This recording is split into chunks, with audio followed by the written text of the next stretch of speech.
The Solar Cannon creation adds a short quest and a new, futuristic energy weapon to Fallout 4. It costs 400 credits, which roughly translates to $4 or £3 British. In this video, we are going to check out the quest and test out the new weapon. Then, at the end of the video, I'll give the creation a rating out of 5 and let you know if I think it's worth spending your hard-earned cash on. Let's start by reading the creation's description. It's win, lose, or draw, and the only one left alive holds the legendary Solar Cannon. Do you have what it takes to claim the prize and stay in the game, or will you fold like all the rest? Weapon created by Jose McCallum Shoeburglar, quest created by Chris Takahashi, creation obtained via quest. So when you first load into the game after you download the creation, you will be instantly given a quest called Burned on the River, which tells you to search the South Boston military checkpoint. I am going to go through the entire quest in this video, so if you want to avoid spoilers for the quest, or are simply just not interested in it and only want to see the weapon itself, I'll leave a timestamp in the description so that you can skip the quest section of this video. When you get to South Boston military checkpoint, you will most likely be met by a few gunners. Take care of them first.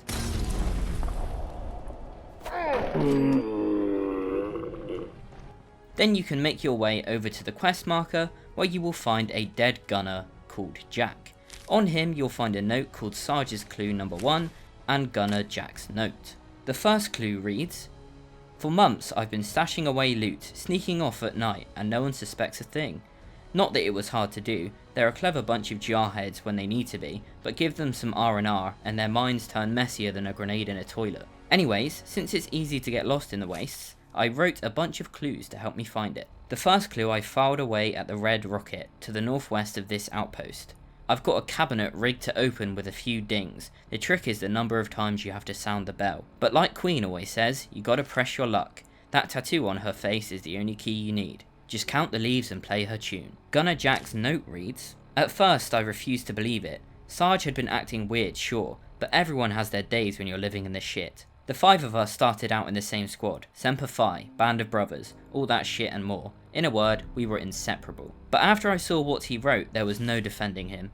Sarge has been hoarding stuff for himself, and whatever it is, it must be big. So big he couldn't say what. Of course, now he can't say much of anything, seeing as Queen slit his throat. Because of that, all we have to go on are these clues he left for himself. Still, at least we're all working together to find it. Greed tends to be contagious, but so far, none of us are showing the effects. Ace said he gave Sarge a traitor's burial, some place where the ferals are sure to find him. He also said Juice and Queen went to meet in the abandoned trailer off the road. Good idea. Best to keep this between the 4 of us. It seems that Jack was betrayed by Ace, Queen and Juice, as they clearly murdered him in this trailer to go off and find Sarge's treasure. So of course the next step is to head to the Red Rocket mentioned in Sarge's clue. There you will find a locked safe with a circuit box next to it, which is connected to a bell. To unlock the safe, you can either hotwire the safe with 5 or more intelligence or the hacker perk, or you can use Sarge's clue to figure out how to unlock the safe with the bell. Sarge's note mentioned that Queen's tattoo was the key to opening the safe. Simply count the leaves and play the tune. Well, if you turn around, you'll see Queen laying dead in the corner of the room. She carries a note, which reads, "Jack is such a dumb pogue. We all know he was helping Sarge hide the stash. He just betrayed him to save his own skin. He can say he was just following orders, but the chain of command doesn't apply to piece of shit liars. It's obvious when he's lying too. He has that same nervous twitch when he tries to bluff at poker. I still remember when Sarge taught us the game. Every card's got a number, even the ones that don't. Ace is the same as 1, Jack is 11, and so on. 5 cards make a squad, just like the 5 of us. I especially like the fact that Queen's number 12, 1 more than Jack, which makes sense because again, fuck Jack, the guy's beneath me. Besides, even if he was telling the truth about Sarge, it doesn't take a genius to see that loot's much better split 3 ways than 4. This note confirms that it was the other gunners that killed Jack, clearly because Queen hated him, and then she ended up being betrayed as well by Ace and Juice. Poetic justice, some might say. And if we have a look at the tattoo on her face, we can see that it's a 4-leaf clover, so we must have to hit the bell 4 times to unlock the safe.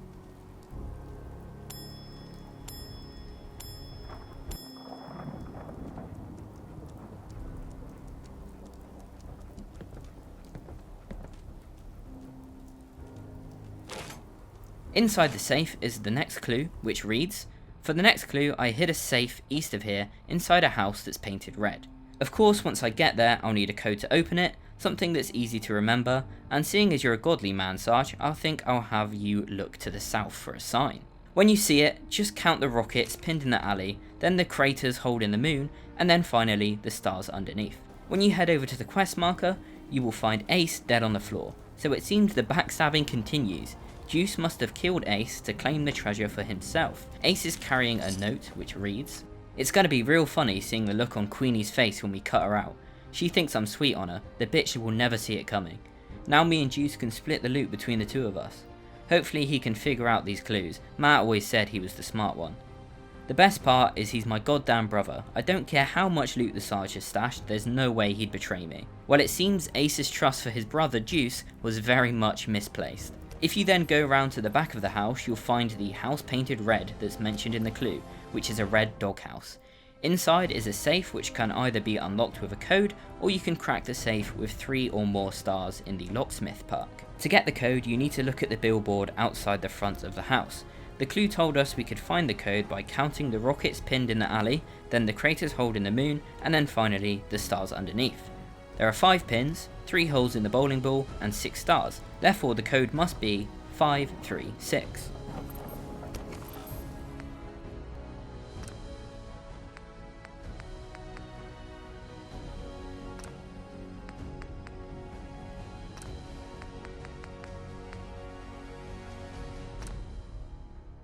Opening the safe gives us clue number 3, which reads, "I put the main stash in another safe to the north of here, in one of the buses tucked below the freeway overpass. It's taken me a long time to get everything on my list, but it's been worth it. As far as I know, Ace, Juice, Jack and Queen have no idea what I've got hidden away. There's guns, loot, dirty magazines, and one special little blast toy I picked up at Poseidon. It's literally lightning in a gun. And the code for the safe? It's as simple as lining up the cards." So we make our way to the next location, and you will find Juice, the sole surviving member of this group of gunners. Take care of him and the mole rats.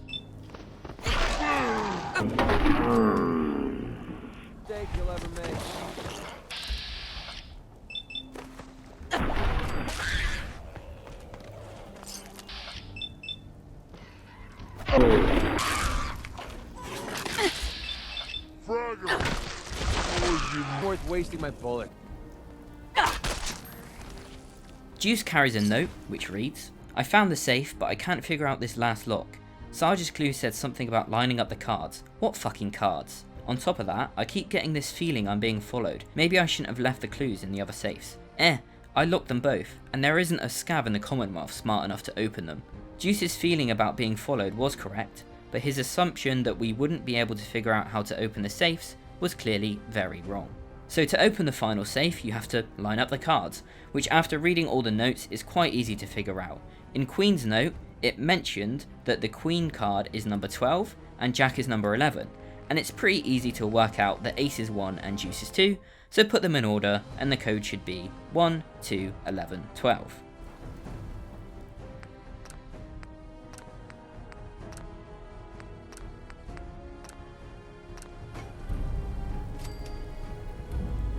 Inside the safe is a note from Sarge, which reads, "I think the squad is starting to suspect something. Ace and Juice have always been on their OFP, and Queenie just does whatever Ace says. Hell, even Jack is starting to look at me like I banged his sister. Man, it's gonna be a riot when those Leathernecks find out I was getting them gifts for their promotion. Truth is, they've been working their asses off all year, and I just want to show them I appreciate it. Especially my pal Juice. I owe him for saving my skin when we got hit by that raider crew. That's why I got a special present for him.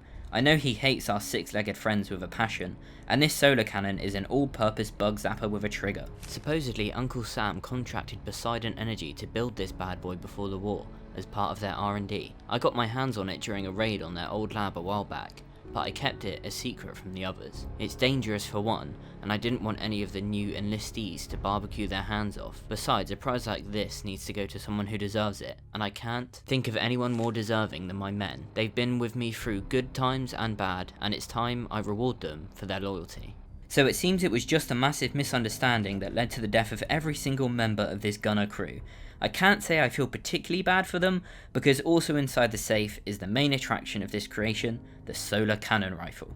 The rifle you get from completing the quest features an Exterminator's legendary effect, which does 50% more damage against Mirelurks and Bugs. I completed the quest with another character and the gun had the same legendary effect, which is quite disappointing because it's probably one of, if not the worst legendary effect in the game. I think personally you deserve a much better reward for making the effort to complete the quest, like an instigating or 2-shot legendary effect. Especially when you consider that you can also get this rifle by simply purchasing one from Arturo in Diamond City, which makes the reward for completing this quest even more disappointing. I hope you can find more legendary versions of this weapon on legendary enemies, so that you can find a legendary effect that's actually worth having. Either that, or you can just download a mod that lets you change the legendary effect yourself. The customization for this weapon is very good. There are 2 receiver options, standard and max charged, which improves the weapon's damage. There are lots of different barrels, including the long barrel, long copper ported barrel, short copper ported barrel, short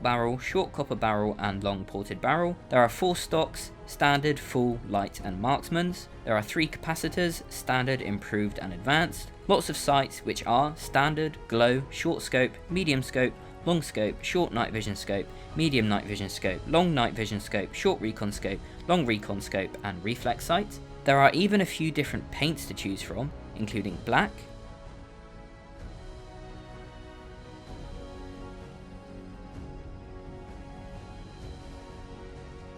desert camouflage,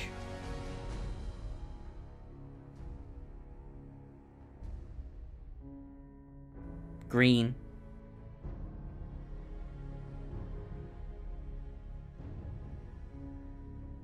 and woodland camouflage.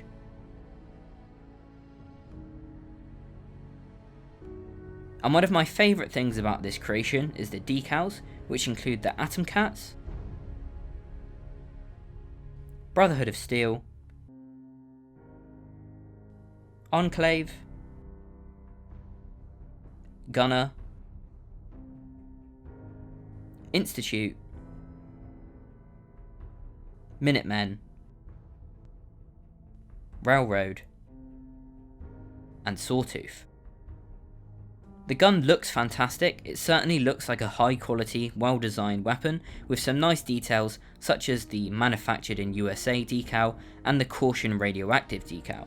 It's definitely one of the better looking weapon creations available on Fallout 4. However, I do have a few issues with the weapon. Firstly, none of the damage increasing perks seem to have an effect on my solar cannon. There are 3 perks that you would expect might affect the damage of this weapon. Rifleman is the most obvious one, as it is a one-shot rifle. However, it had no effect on the damage of my solar cannon. The other perk I thought might affect it is Heavy Gunner, as it's such a heavy weapon. My modified version weighed 43.6, however again, Heavy Gunner had no effect on the damage. And finally, the last hope, which is a bit of a stretch, I thought maybe because of the radioactive symbol on the weapon, the radiation damage perk might affect the damage, but again it made no difference. This is incredibly frustrating when you consider that the Gauss rifle is already more powerful than the solar cannon, and with the Rifleman perk, the Gauss rifle completely obliterates the solar cannon in terms of damage. This could just be an issue that only I'm having, because I have a lot of mods installed that could be conflicting with the perk somehow, and I have seen another video by someone else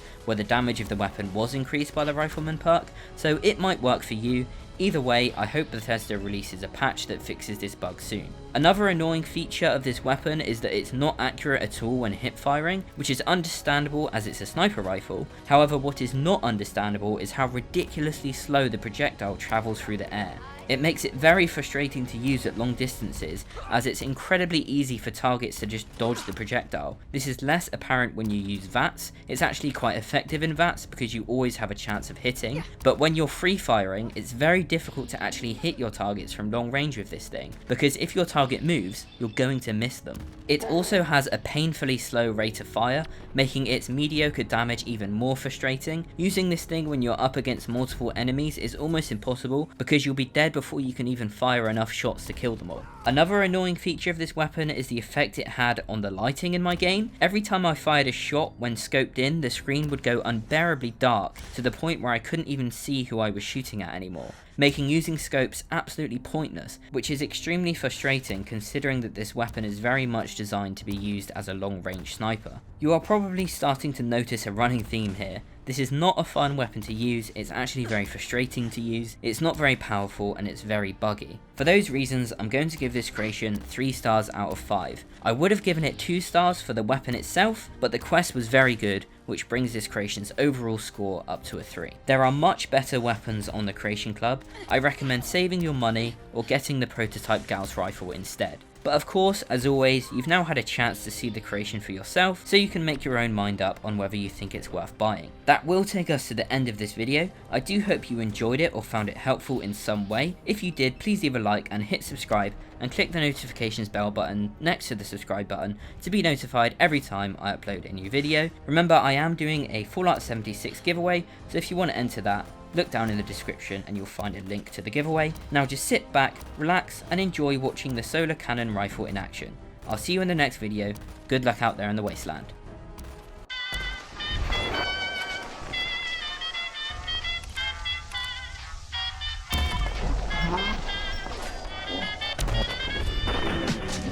I'm flying high, but I got a feeling I'm falling for nobody else but you.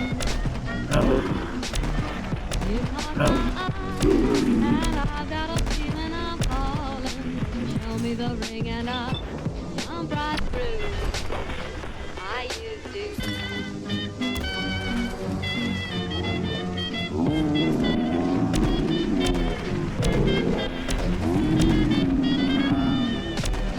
I'm flying high, but I've got a feeling I'm falling for nobody else but you.